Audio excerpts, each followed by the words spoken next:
Hello and welcome back to the lesson. The subject is public finance and taxation. The topic is public-private partnerships arrangements. Today we will shift our attention to guidelines and standards. And candidates' guidelines and standards in PPPs are to be found in the third schedule of the PPP Act, which deals with the minimum contractual obligations that are required to be specified in a project. Minimum what? Minimum contractual obligations. Minimum contractual obligations. The minimum contractual obligations required to be specified. Required to be specified in a project. This is the guidelines and standards, third schedule of the PPP Act. Now, the first requirement is the nature and scope of works and services. Nature and scope of work and services. This is part of the minimum contractual obligations to be specified in a project. The nature and scope of works and services that the parties shall carry out and the conditions for their implementation. The parties are the government entity and the private party. So there ought to be the nature and scope of work and services that the two parties will carry out, as well as the conditions for implementation. The second minimum requirement is the rights of contracting authority. Rights of contracting authority. The contracting authority here is the public entity, the government entity. It could be the national government, the county government, it could be a government department, and so on. So there ought to be included in a project the rights of contracting authority. That is the project company and that is the project company or the private company, project company. There ought to be also the rights of the private party. The project company is a private party. And where possible, we could have also the rights of the lender. The rights of the lender. So we have the rights of the contracting authority, the rights of the private party, the rights of the lender, and so on. Rights. So you have the nature and scope of work, then the rights of the parties. 3 is description of assets or property. Description of any property. Description. Any property involved has to be described. Description of any property to be contributed by a party to the project agreement. You may find at times when there is a PPP arrangement, the contracting party or the contracting authority or the government may offer the private party some properties. So where that is the case, then there ought to be a description of such property. A description of any property to be contributed by a party to the project agreement. 4. Description of any utilities. Description of any utilities to be provided in relation to the project and the responsibilities thereof. 5. Ownership of property, assets. The ownership of property assets, including the assets of the project, okay? The ownership of the project assets, the obligations of parties related to the handover and receipt of the project site. The ownership of project, let me just have it as project assets. Ownership of project assets. Number 6 is the responsibility for obtaining authorizations. The responsibility of obtaining authorizations, we may also have licenses. The responsibility of obtaining licenses, there may be need to obtain licenses. There may also be need to obtain authorization. So that also ought to be included or specified in a project.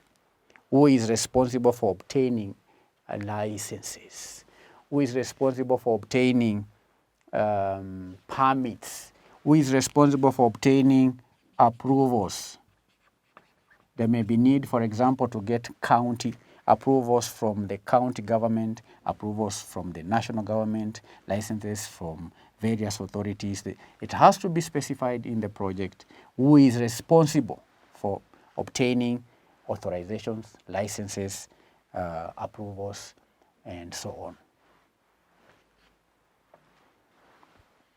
Number 7, to be specified in a project is a description of any sharing of revenue. Description of sharing of revenue between the contracting party and the private party. There are also mutual financial obligations to be specified in a project are mutual financial objectives and their relation to the funding mechanism, including the requirements relating to performance bonds, relating to performance guarantees, and so on. We can go on a bit. There are many requirements. This is number 9. Number 9, we can have the means of quality assurance. Means, what is the means of quality assurance? The means of quality assurance and quality control and supervision, as well as administrative, financial, and technical monitoring of project operation, project utilization, as well as maintenance. The 10th, minimum contractual obligation required to be specified in a project is the product sale price. The product sale price. Product sale price should also be included in a project. Product sale price or service availability payment. Service what? Availability payment, either by an increase or a decrease, as well as the indexation of and indexation mechanisms to reflect inflation or changes in interest rate, if any. 11, the basis of risk allocation. The basis of risk allocation in respect of change in law, unforeseeable accidents, or antiquities, and also the resultant compensation. 12, duration of the contract. That needs no explanation. 13 is the early termination events. Early termination events. Early termination events under which a party may terminate the contract prior to the expiry of the project agreement, and the rights of parties in relation to termination. That has to be specified in a project agreement. 14 is the process of handing over the project. Process of handing over the project after expiry.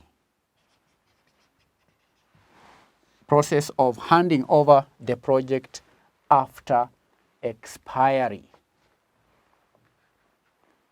or on termination of the project agreement by a party to the agreement.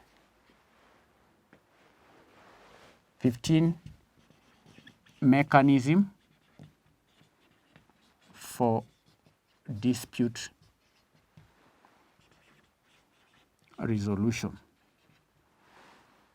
This is one of the minimum contractual obligation requirements to be specified in a project.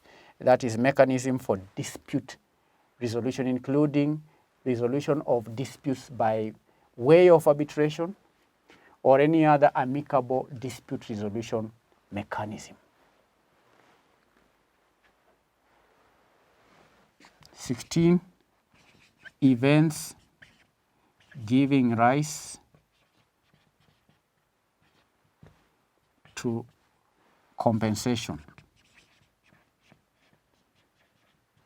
Events giving rise to compensation and the mechanism for payment for such compensation or penalties. We can go on and on and include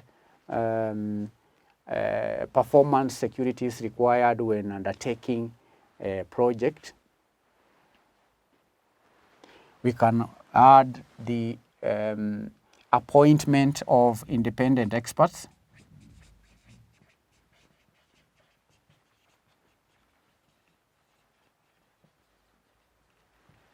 How are independent experts to be appointed? That has to be specified in a project. There could also be matters like termination and expiry of project agreement. Termination.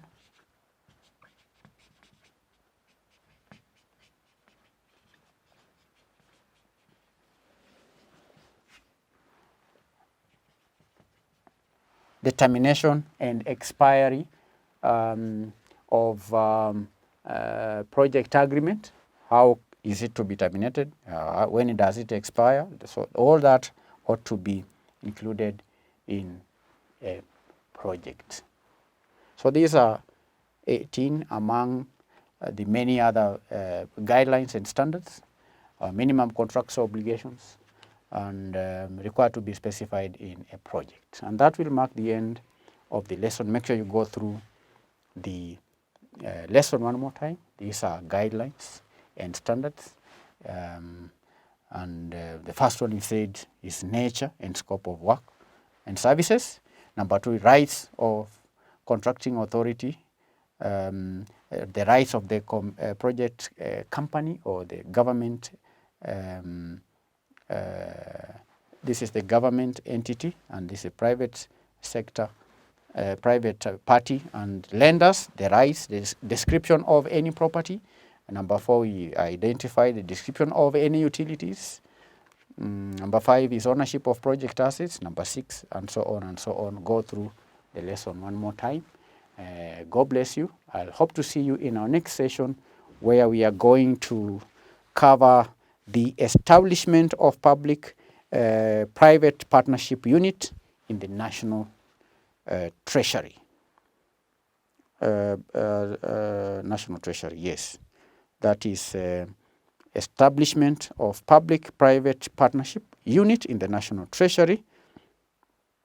Then we will also look at the composition and role of the PPP petition committee. The next lesson will be the role of the PPP petition committee.